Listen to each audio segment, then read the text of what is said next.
Hey there, YouTube friends, maskedbandit here. Thanks so much for hanging out with me today. I always do appreciate it. We are back in Parkitect today, back in Cedar Creek Amusement Park. And as you can tell, we are working on our second coaster today. It's going to be a hypercoaster, B&M hypercoaster. Really simple layout, out and back, basically. Yeah, that's basically going to be it. Still, the coaster editor for Parkitect it's pretty good for being, a piece by piece like this. I like the options of lengthening and shortening the segments. You can get some pretty nice looking hills and stuff like that.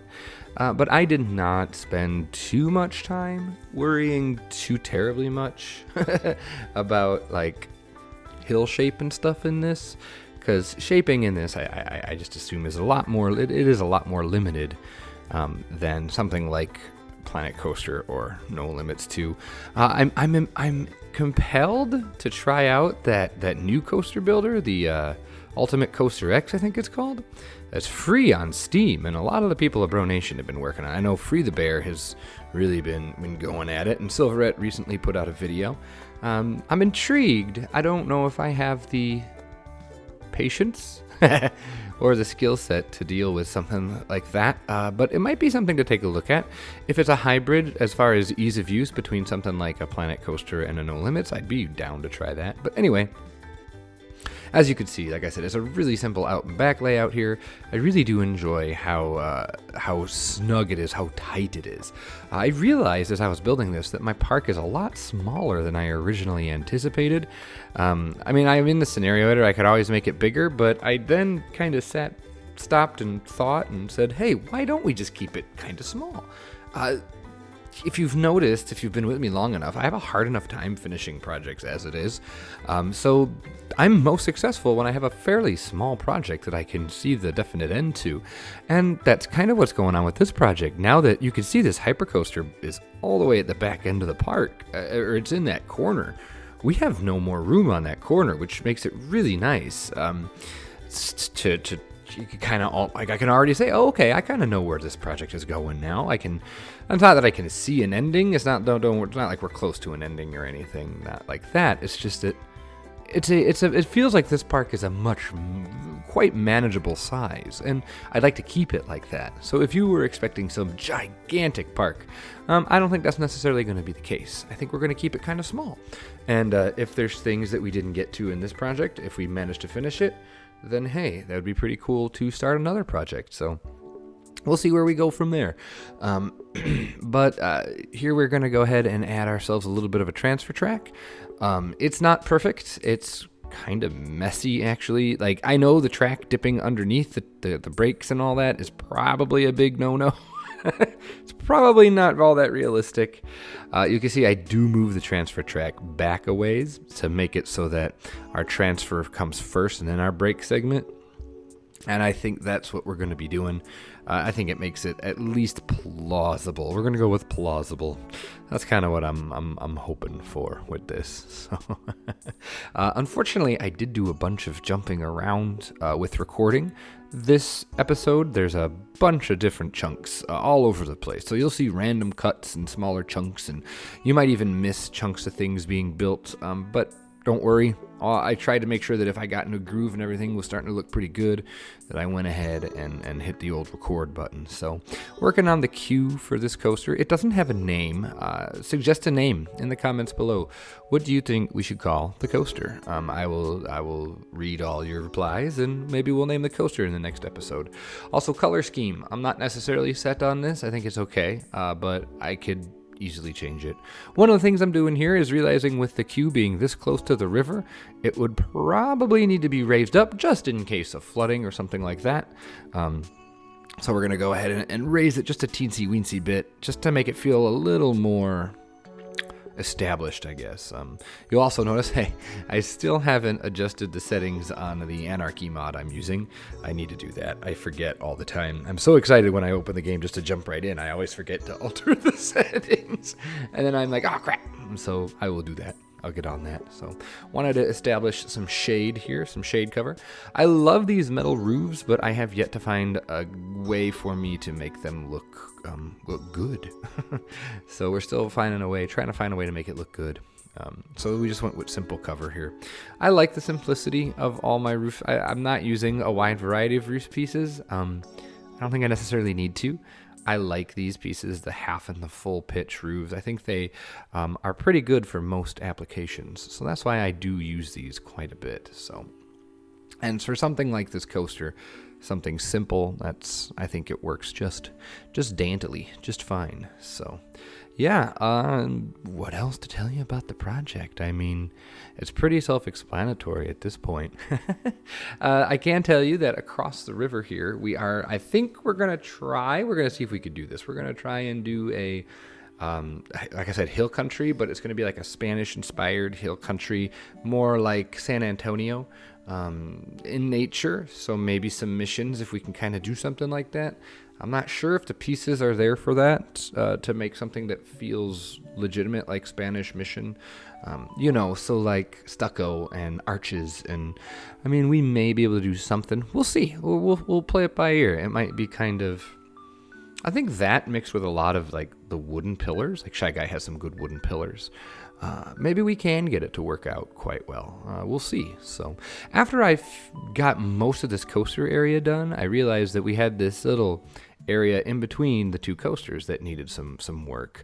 By the way, this station here, if you're like confused, don't worry. This station does not stay like this. I actually make it look much, much better a little bit later in the episode. I sat with the roofs like that for so long, and I just was like, and I tried to build something with it like that and didn't like it, and took a couple attempts, and hopefully we'll get some of the actual station building in the time lapse here. I can't remember if I actually recorded it or not. Haha. Anyway, I think some stone or some San Antonio theme across the river will be good. But across from this coaster, there's a big open plot, and I actually put in a rather large building. I think it's going to be a restaurant, another sit-down restaurant, and we put in a restroom, and just kind of filling out this area. I wanted this area to feel pretty much complete before we actually went across the river. So tried these catwalks, and they look nice. I'm not sure I know how to use them effectively to get it to look like they're attached to the track. So we'll see what we could do. I might go back in and put them in proactively if you guys really think they would look better. I think they would. I think they'd look pretty good. So I like this wooden bridge. I think that's a nice little change of pace from our predominantly concrete walls. So, and then I figured it would look kind of nice to do a simple kind of covered bridge. So that's exactly what we're going to do. We're going to do a covered bridge, akin to that classic look. So it's going to be kind of rustic red with some lighter trim and some lighter roof color. And it's really simple, but I really think it helps delineate the two areas. A nice little transition piece, I think. So as you walk through the bridge, you enter into a new area. I think that'll be a nice little thing to do. So as you can see, a big jump here.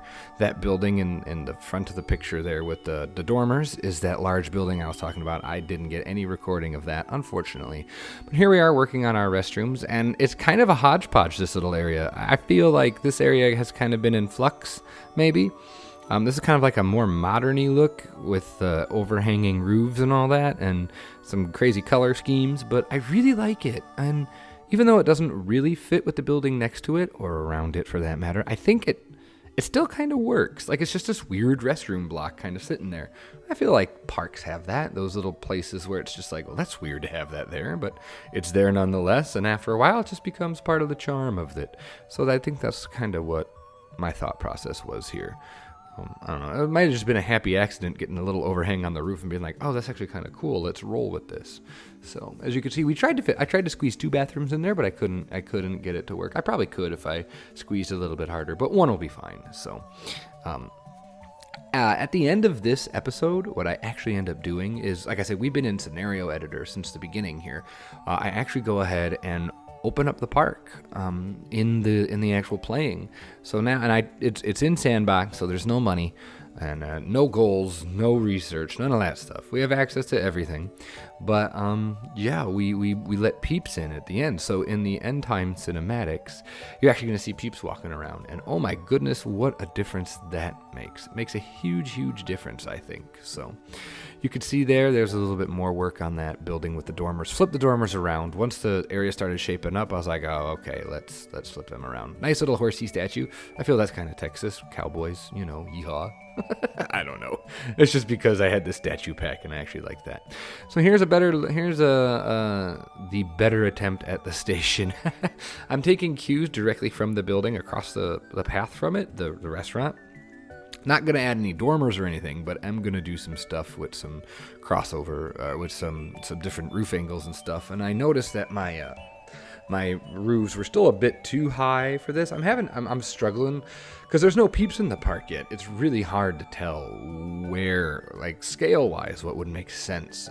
I don't want things to be floating, but I don't want people to get their little heads chopped off either. So as you can see here, finally this is the direction that we finally are going to land on here. We add these two buildings here and connect them, and the nice thing about this Anarchy mod is I can go ahead and put it on any grid size I want. So I think this is like a quarter grid, which allows me to have some overhang, and I think it looks really, really nice. I really like the station now. I think it's a smarter design than the original one. The original one was so just kind of slopped on there. This one felt like it had a lot more thought put into it, which is always what you want. You want your stuff to look like you care about it, which I do.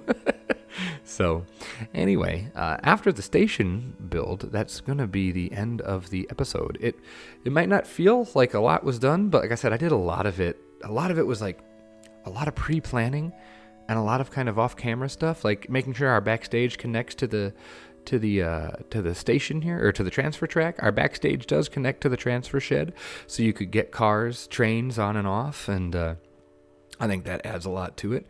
And so since this is the corner of the park, I thought it would be a good idea to go ahead and throw in some heavy foliage here. I figured this would be, if this coaster was built in the early 2000s, that's what we'll say. We'll say it was built in the early 2000s, since it's such a simple layout. Although it doesn't have a pre-drop. I don't know. Either way, it's an established ride. It's been there for a while. Most of the trees have gotten pretty good size. I might actually play with the terrain a bit in the corner, make it a little bit hillier here in the back to give it a little bit of character. But anyway, that's pretty much it. So now you can see what the park looks like with peeps in it, and that's going to do it for our episode. So I hope you enjoyed. If you did, please hit the like button. If you haven't already, please consider subscribing. Leave some comments below about what you liked and where you'd like to see happen. And with all that being said, have yourself a great day, great night, great whatever, and I will see all of you for the next episode of Parkitect. Take care, everyone. Bye-bye.